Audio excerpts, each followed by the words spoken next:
Thanks everyone for having me. I think I now know what it's like to be a baseball player for the Cleveland Indians. Walk into a stadium that holds 35,000 and have a couple thousand people there, really loyal, dedicated people, but have the rest of the seats just kind of be staring at you. So everyone who's here, try to make it seem like you're around 5 to 10 people, especially during question and answer. So good. That's what we're looking for. See, yeah, get bigger, get big.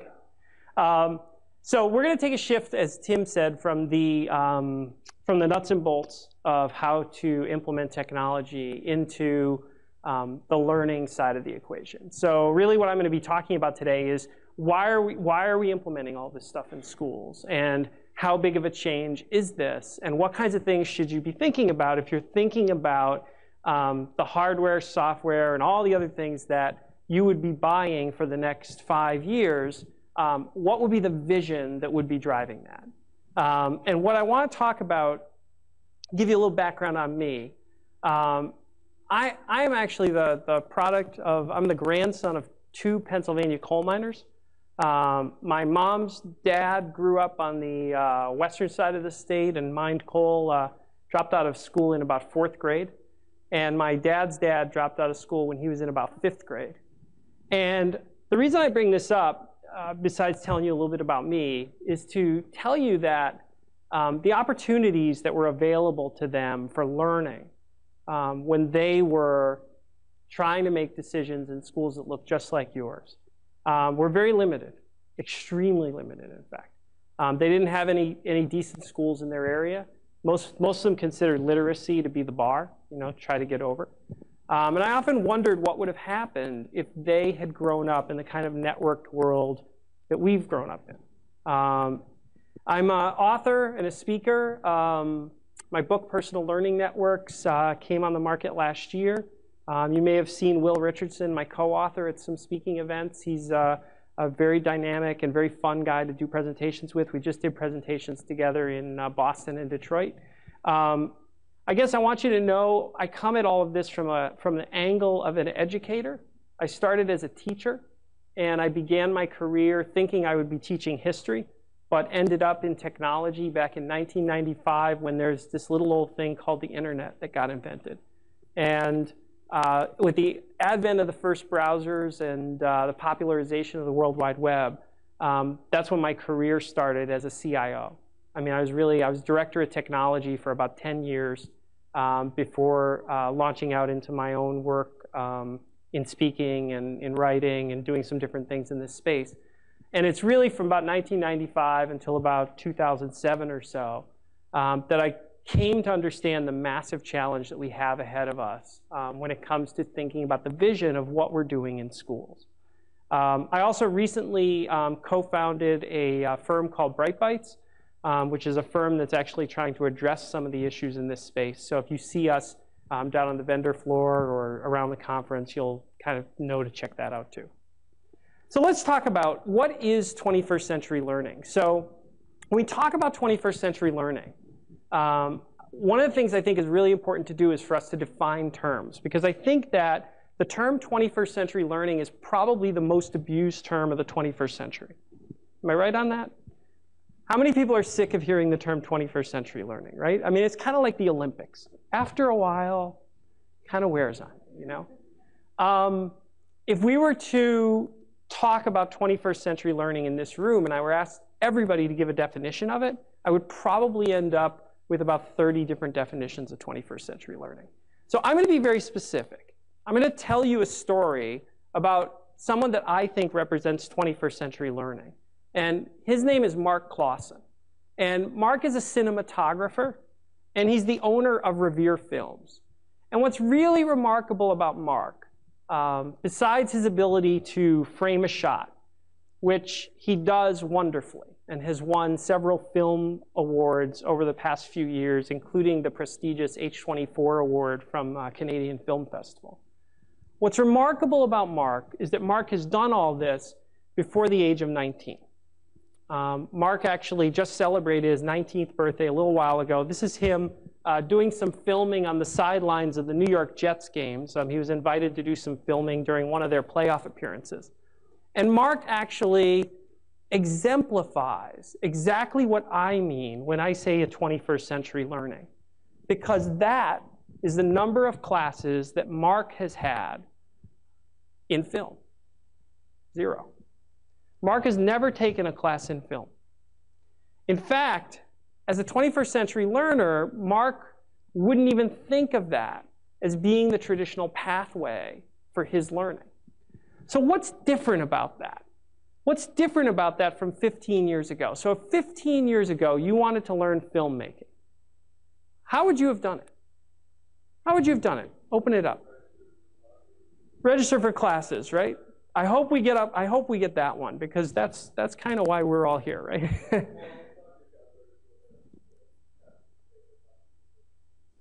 Exactly. Yeah. Talk to your counselor, see what kind of building block classes that would be. What else could you do? 15 years ago, 1996, let's say that he hasn't accessed the browser yet. What could he do to learn? Yeah, so apprentice with someone, right? This is about the oldest form of learning. Dates back to, I just made this fire, let me show you how, right? What's another way you could learn it? What's that? Yep. Yep, a club, somebody who's doing filmmaking, again, a form of apprenticeship. Absolutely, that's a great one. Yeah, get a book, right? Get a book. Maybe not the most scintillating way to learn film, right? So let's think about this. So it's 1994, let's say, and Mark is growing up in rural Canada. That's where he grew up. He told me that there was a library in his town, but it was about 15 miles away. He didn't know anybody who knew anything about film. And his classes available to him in school were actually 0. Same number that he took. He went to his guidance counselor, asked them. They're a little school, they're not going to have a big filmmaking department. So 15 years ago, Mark would have been stuck. And a number of years would have gone by until probably he went off to college. And then maybe there he would have started apprenticing somewhere and learning a little bit about film. What's really different about now is at the age of 12, Mark had a direct and instant connection between the thing that he was passionate about in life and his ability to actually access it. And what's really different about it is that Mark was able to basically put together an individualized global classroom that was comprised of 3 things. And the 3 things are, first of all, thousands of mediums. These are all of the mediums that Mark could potentially learn from. Now, Mark's medium of choice happened to be one called Vimeo. People familiar with Vimeo? Right? So Mark actually became a big Vimeo guy because the filmmakers who were on Vimeo really appealed to him. But Mark could have dipped his feet into any one of hundreds of passions in order to figure out what it is that he wanted to do. The second thing is that Mark had available to him about 2 quintillion textbooks. Any math people in here? How many is quintillion? You're afraid I'm going to call on you, aren't you? That many, right? That's how many pieces of data are currently available on the web. This is the amount of data being published every 60 seconds online right now. Every 60 seconds. Take a look at this. 1,500 blog posts. 600 new videos. Granted, 300 of those are probably cat videos.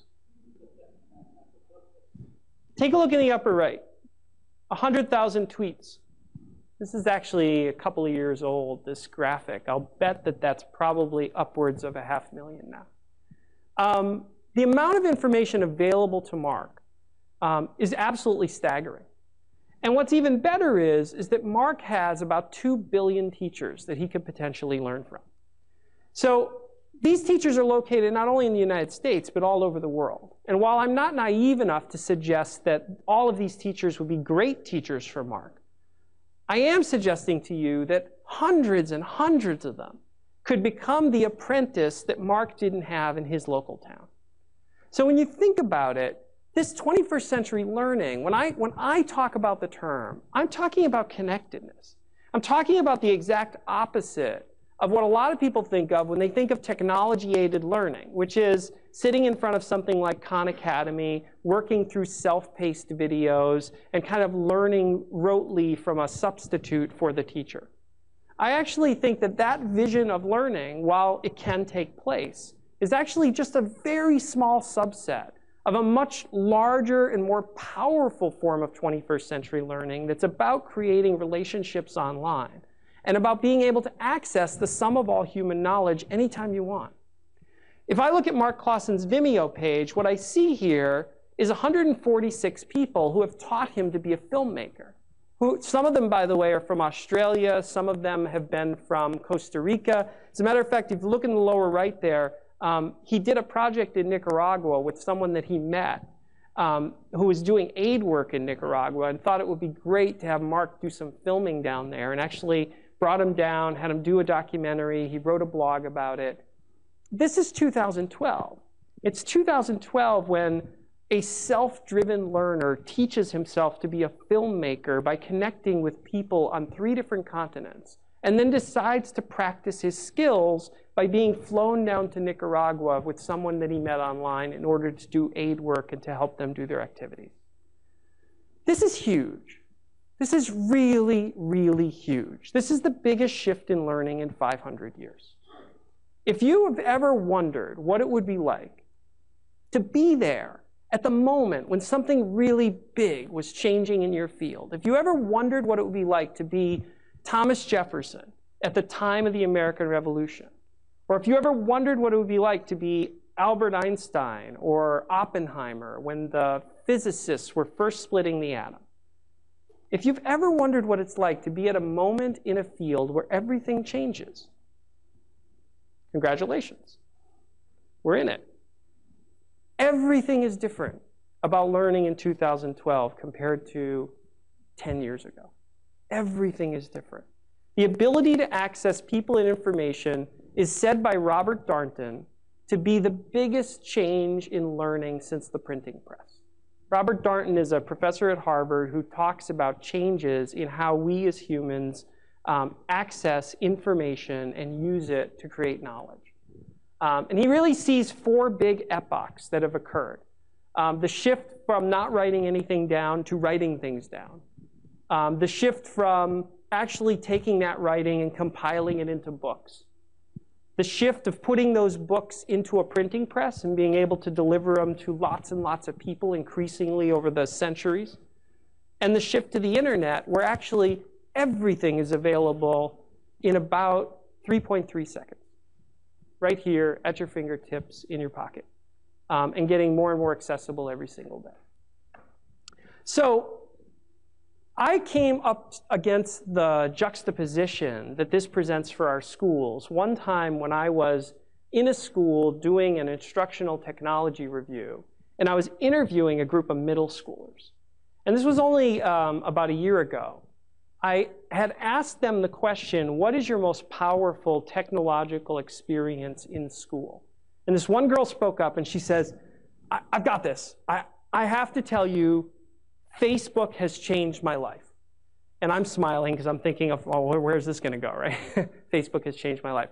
She said, when I do math now, I sit there doing math with other kids in my class, and we're on Facebook. We're on Facebook chat.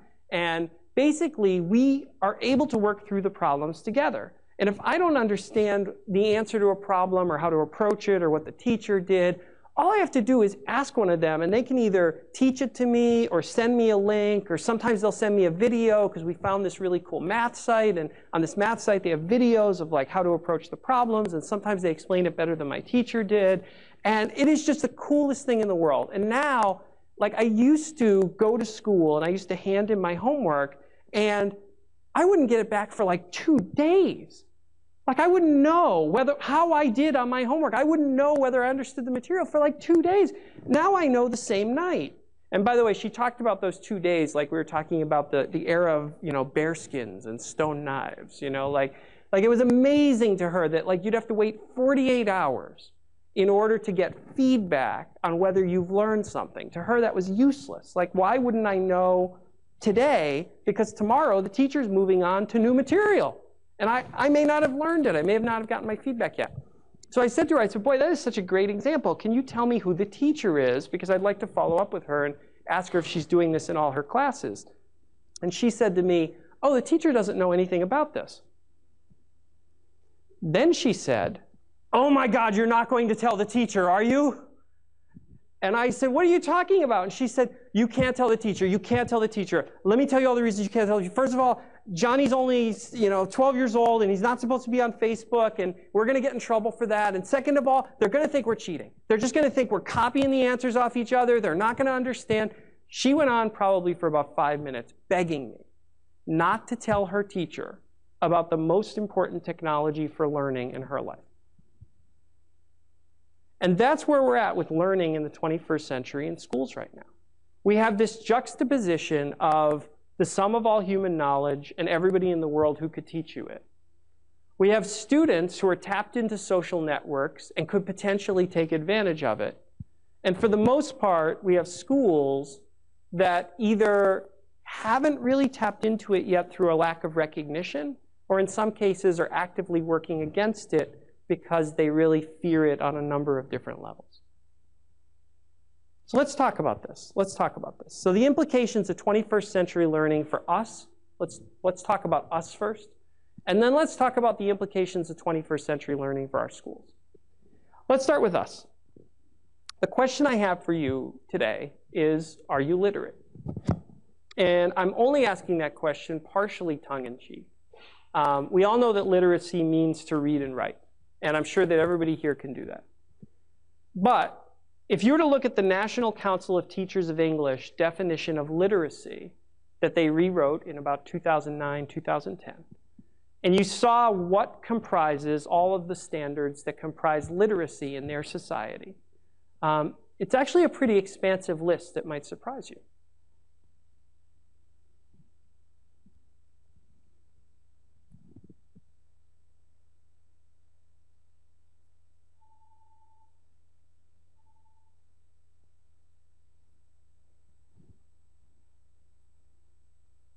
Let's take a look at this.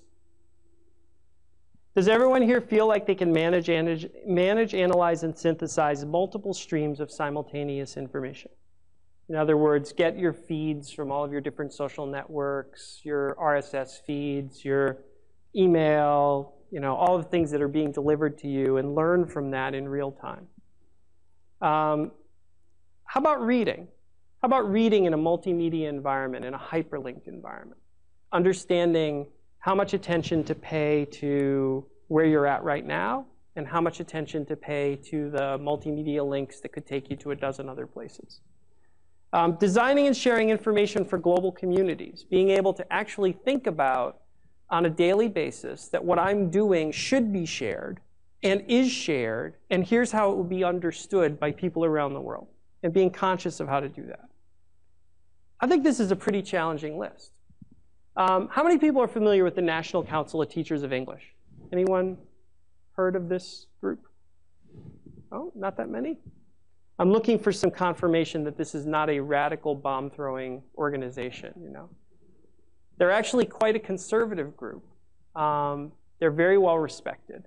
If these are the things that they're saying our kids should be able to do, to be literate in today's society, these are the things that we should be able to do, to be literate in today's society. So I'd ask everyone to think about what your literacy grade would be. Mark Clausen gets an A. He's someone who was able to navigate these networks in order to not only learn what he needed to learn and bring it to him, but to meet the people that he needed to meet, who could deliver to him not only what he knew he wanted to know, but could also deliver to him what he didn't even know yet that he should know. The cognitive part of this is surprisingly easy. I think for everyone in this room, if you're even tangentially related to the technology field, getting someone up and running on Twitter might take an hour, 5 minutes if they're good with technology, 20 minutes if they're challenged, maybe an hour or two if they're really trying to wrap their head around this. That's not the really hard part. The hard part of this is the emotional part. The hard part of this shift right now is going from being someone who thought learning was pulling a book off the shelf or calling up a friend or asking someone in the teacher's workroom, what are you doing this week and can we brainstorm a little bit? And instead immersing yourself into a global network that's always on, where you're getting messages at midnight and 3 in the morning from people on the other side of the world, where you're in constant conversation with them, where you're sharing what you're doing openly and transparently in ways where it makes you feel very insecure about what the implications of that might be. That part of this shift right now is something that's bringing this entire vision of learning to a screeching halt in our schools. Because this is really hard, and it should be. This was hard for me. I'm not, by the way, I'm not holding myself up as exempt from any of these challenges within these shifts. This is hard work. Now, I was on a stage in Mexico City, and I was talking after a guy who was a very popular television personality. He was kind of the Mexican equivalent of like Brian Williams or Ted Koppel, you know, like he was a big name. And it was interesting because I'm used to, when I hear people in the popular press talk about technology in schools, let me ask the question. How many people here are impressed when they hear the press talk about technology in schools? Hands did not fly. Okay, well, there's a couple. Might be members of the press. There's a few that do a good job, but I cringe when I see like the New York Times will run their once-a-year story that says one-to-one program fails in school, you know, like, and they'll go through this terribly designed program and things like that. So I was getting ready to kind of cringe when he started talking about technology, and then I found out that he actually knew a lot about technology and a lot about social learning and a lot about 21st century learning. And what he said was, he said people in the United States aren't getting yet that their schools have to change. He said if we as Mexico and other countries around the world are looking for a competitive advantage over the United States, don't look to our natural resources and don't look to our ability to compete in capitalist markets. You know, they've got us outclassed in those areas. Look to build a new generation of learners who can learn online, who can learn rapidly, who can learn creatively, who can critically think and problem solve. Try to create a class of people who can actively learn each and every day, whether they're in school or out of school, and we'll create a group of people in Mexico who can actually succeed in taking all those jobs away from the US and creating a stronger Mexican economy in comparison with other economies around the world. Laid out the entire vision. It was really fascinating, actually, to hear someone talk about it at a national level. I hadn't really thought about it in those terms before. So this idea is an idea that's both individualistic and shared. You know, we have to look inside ourselves and ask ourselves, you know, what are the implications of 21st century learning for us? Because our ability to keep up with it is actually directly related to our ability to do it as a society. So let's talk about the implications for our schools.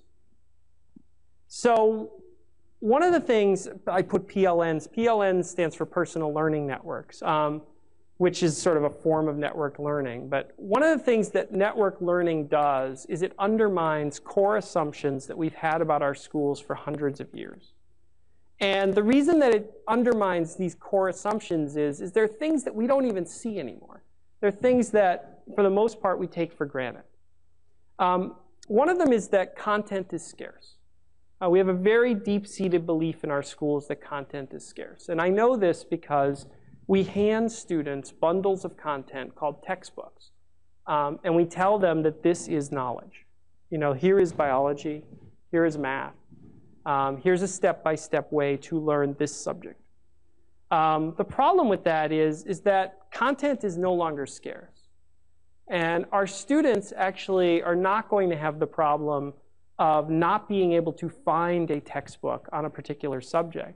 They're going to have the opposite problem, which is being able to find a quintillion textbooks on that subject.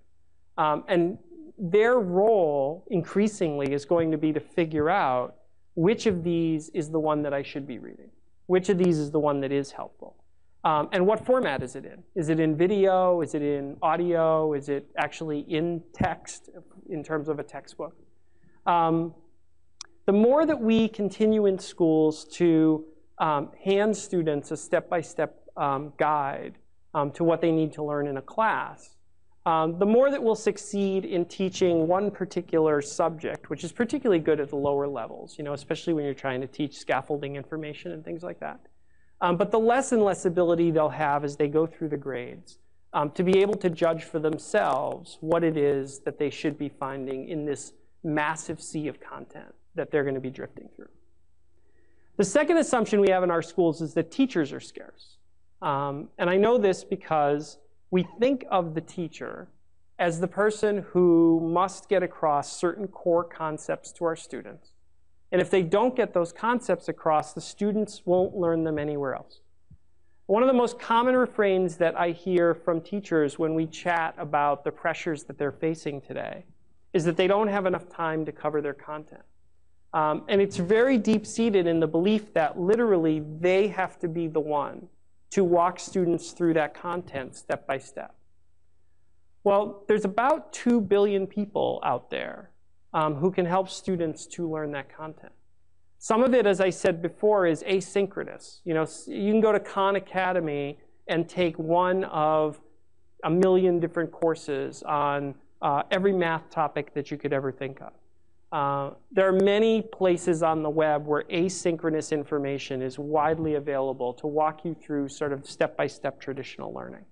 But the more interesting thing is actually there's a lot of people that you can engage in dialogue to actually learn things in real time that are not going to be the cookie cutter, one size fits all, but rather is actually going to be talking to you in active conversation and thinking about what it is you need as a learner. There's an old story about there's a young teacher who goes to a teacher who's a veteran and says to them, I've been teaching now for a few months, and in one of my math classes, I feel like I've got maybe 4 or 5 different kinds of learners in that class, and it's really hard to hit all the different levels that they're at. And the veteran teacher says to him, how many students do you have in that class? And he says, I have 30. He says, oh, you have 30 different kinds of learners in that class. Our ability to individualize content and individualize instruction was very limited during the 20th century. Our ability to individualize content and instruction in the 21st century is going to be huge. Right now it's huge.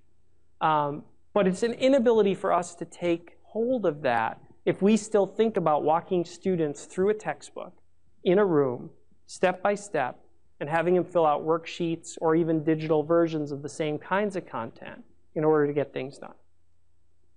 The third assumption, learning is local. This is what students tend to draw if you ask them to draw a picture of learning. This is often the only world of learning they think of in the ways that it's been defined to them. But there's tons of learning that's going on that's not within a local context. What we need to do overall when we think about these 3 things is we need to shift our vision of learning from something that looks like this to something that looks more like this. Does anyone know what this is? Has anyone ever done this? A couple people? This is my LinkedIn network, right? This is the network from which I learn. These individual people here are each a person in my network. And these links, oh, there's Tim Gorey. Hi, Tim. These individual links are each a person that I can bring into my 21st century knowledge base. Now, this is just one of my networks. I have lots of networks. I have Twitter networks. I have LinkedIn networks. I have networks in Nings that I'm on online. I have networks of friends on Facebook. It tends to be a different kind of learning network for me, not really a professional learning network. It tends to be more of a personal learning network. But the key is that when I think about learning something, I think about who it is in our networks that would actually know that. I don't think about first going to pull a book off the shelf. I think about asking someone what the best book is. I don't think about looking for a video and pulling content to me. I think about who is it who may have already done this? Who is it who may have already invented an answer to this? And this is really the heart of the shift that needs to take place in our schools, because if you're really going to embrace 21st century learning, if you're really going to use technology in new and innovative ways, one of the things you have to acknowledge is that these networks are eventually going to replace the kinds of rote, step-by-step teaching methods that we have today. So one of the things that we want to do when we push the conversation around learning into a 21st century context, and we're thinking of buying things, we're thinking of running BYOT programs, is we want to ask the question, what's the professional development that's being delivered that would actually, first of all, help our teachers to be 21st century learners in their own right, but then secondly, help them to translate that vision of 21st century learning into something that actually is living and breathing in their classrooms. And there's that old bumper sticker that you see when you're driving down the road, and it says, if you're not angry, you're not paying attention. Anyone ever seen that? This is sort of one of those moments. Like, if you're not feeling overwhelmed right now by what that would mean to schools, then you're probably not in schools. Because you should feel overwhelmed. I mean, this world of learning and our world of learning today is pretty far apart. That's why the internet has been around for 17, 18 years, World Wide Web version of it. And really, not much has shifted in the way of actual learning outcomes with technology in our schools. Anyone know how much money we've spent in the United States on learning in our schools with educational technology over the last 15 years? $500 billion. $500 billion about we've spent on ed tech in the United States over the last 10 years, 10 to 15 years. When I do instructional technology walkthroughs, at places where people invite me in to do a talk, and then I'll kind of do a talk and kind of walk through the school. What I often see is the digitization of what we did in the 20th century brought into the modern classroom. We take the things that we used to put on an overhead projector, and we put it on an LCD. And we take the students who used to write on the blackboard, and we have them write on an interactive whiteboard. And we have them type their papers in Microsoft Word instead of on a typewriter. And we take all the worksheets that we used to hand out, and we put them on an LMS system. And we put the LMS system on the web so that parents can get to it as well. All that's great stuff.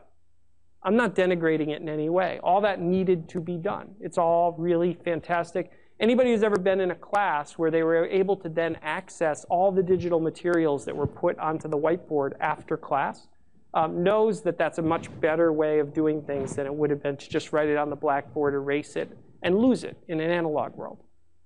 But what I'm saying is that for a $500 billion of investment, if that's the change that has taken place, it's really only the tip of the iceberg of the change that needs to have been taken place. And the reason that that part has changed is because that's the part that has to do with hardware and software and trying to get people to take a form of teaching and learning and shift it a little bit to be digital. This kind of shift, this is striking at the heart of what makes a teacher want to teach. This is striking at the heart of the self-image of people who are in schools, of exactly why it is they're there and how it is they do their daily jobs. This is really, really, really hard. So I think that really one of the questions that comes up isn't really a question of commitment, but it's a question of courage. Because taking on this kind of vision is audacious. This is something that is a worthy goal, but is something that no one is asking you to do. And I mentioned before that if you wanted to be at a moment in our in a field where everything was changing, I said that you're now in it. In the field of education 20 years ago, no one was asking you to do any of this. Computers were just sort of getting fired up. Everyone was excited about getting them into classrooms.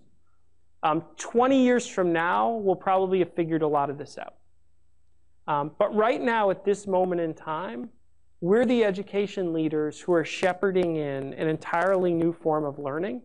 And every year that goes by without us making the shift is one more graduating class that really isn't literate to do their work in a modern way. And they're probably going to keep learning that way for a lot of their lives, because once you get set in that motion, unless you have the opportunity to go back and change it, it can be really hard. The good news is, though, is that there's a huge community of people online who are willing to help you make this shift. The number of people in schools across the country who have actually changed their classrooms to be very dynamic places where students are interacting with people from around the world, where kids are learning Spanish by talking every day to students in South America, where kids are learning art by participating with art colonies that are actually critiquing their art in real time. Kids are learning journalism by having journalists from real papers read their work online and give them feedback as to whether or not it would be published. People are Skyping with National Institute of Health scientists who are leading them through chemistry experiments that they're doing at the National Institutes of Health and biology experiments that they're doing there, and telling them how that would relate to their own work in the classroom. This is happening in individual spots all over the world, like those internet maps that light up with blips all over the place. But doing it in a systemic way is going to be up to the kind of leadership that's in this room. You know, moving from having 5 teachers in the school do it to having every teacher in the school do it. It's going to take more than just a grassroots effort where people step forward and do it on their own. So that's the challenge that I have for you, and I'll take any questions that you have. Thank you very much.